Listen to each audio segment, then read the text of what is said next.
छांदोग्य उपनिषद प्रथम प्रपाठक का दूसरा खंड है, जिसमें देव और असुरों की बात कही गई। देव और असुर संग्राम की जो बात कही जाती है, आज मैं एक कहानी आपको सुनाना चाहता हूँ। जिन लोगों को लगे पूरी बात नहीं बताई जा सकती संक्षिप्त वीडियो में, जिनको लगता है वे उपनिषद पढ़ें। ये एकादश उपनिषद है डॉक्टर सत्य सिद्धांत अलंकार का। इसके अनुसार तो देव और असुर ये दोनों प्रजापति परमात्मा की संतान हैं।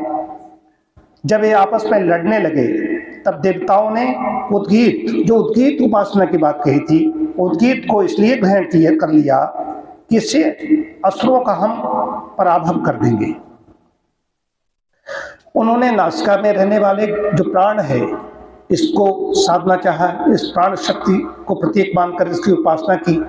तो यहाँ पर भी असुरों ने अपना कब्जा कर लिया। संक्षिप्त में चल रहा। उसके बाद में वो वाणी में गए कि वाणी के द्वारा हम करते हैं, मानकर करते हैं, और उन्होंने उपासना प्रारंभ की। तो असुरों का पराभव कर देंगे सोचा, लेकिन असुरों ने वाणी पर भी अधिकार कर लिया। हम घ्राण के द्वारा भी सुगंध दुर्गंध भी ग्रहण करते हैं। सुगंध भी दुर्गंध, दुर्गंध क्या है? असुर। देव असुर संग्राम अंदर भी है, बाहर भी चल रहा है। इसी पर आ रहा हूँ कि वाणी में भी आदमी सत्य बोलता है। सत्य बोलता है जो सदैव सत्यनिष्ठ है, इसका मतलब है उसके अंदर जो दैवी शक्तियां जागृत हो रही, काम कर रही हैं। उसके बाद में उन्होंने चक्षु को प्रतीक मान करके उपासना की।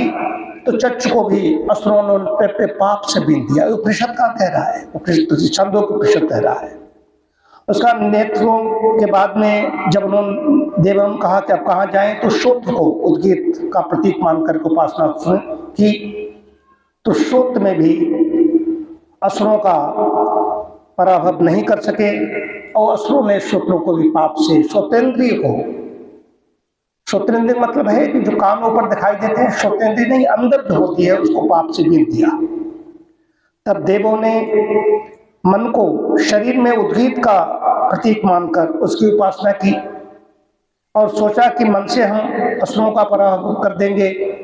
उससे भी असुरों ने पाप से बांध दिया, पाप से बींध दिया। इसलिए मनुष्य मन से दोनों प्रकार का संकल्प करता है। कई विचारणीय होता है, कई बार अविचारणीय होता है, क्योंकि मन पाप से जो विधा हुआ है। तब देवों ने मुख में रहने वाले प्राण की शरीर में उद्गीत का प्रतीक मानकर उसकी उपासना की। मुख में रहने वाले प्राण की उद्गीत मानकर उपासना की, और सोचा कि इससे हम असुरों का पराभव कर देंगे। अन्य इंद्रियों में स्वार्थ की भावना है, मुख में स्वार्थ की भावना नहीं है। मुख जो लेता है उसे अपने पास नहीं रखता, अपने पास न रखकर सब में बांट देता है।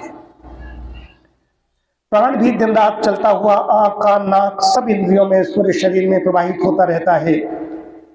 तो उन्होंने जब असुर मुख में रहने वाले प्राण अथवा मुख्य प्राण को पाप से बींधने के लिए उसके पास पहुंचे, तो ऐसे नष्ट हो गए जैसे कठोर पत्थर से टकराकर मिट्टी का ढेला चूर चूर हो जाता है, नष्ट भ्रष्ट हो जाता है।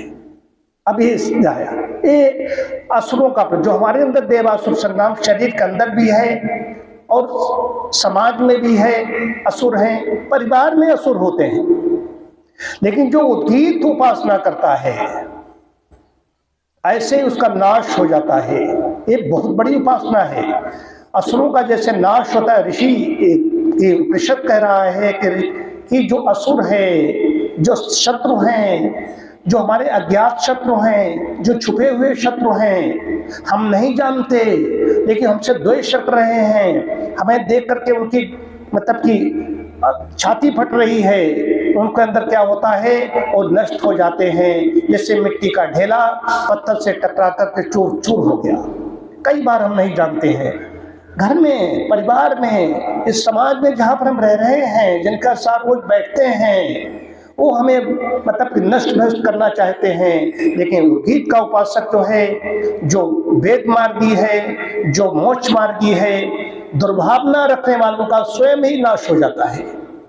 ये मैं अपने आप नहीं कह रहा हूँ, मनगढ़ंत कल्पित में बात कभी नहीं कहता, शब्दों का थोड़ा इधर उधर होता है, बस इतनी चीज। तो ऐसे ही हो जाता है। इसलिए हमें साधना अपनी बढ़ानी है।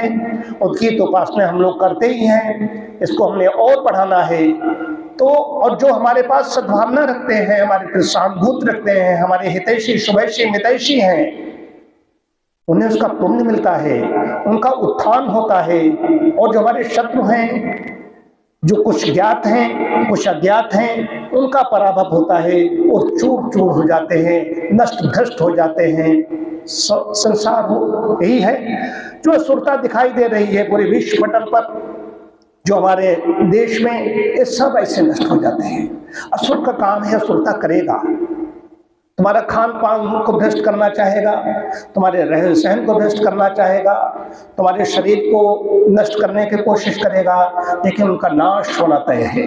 बस उपासना में आगे बढ़ो, उपासना में आगे बढ़ो। ओम शांति शांति शांति।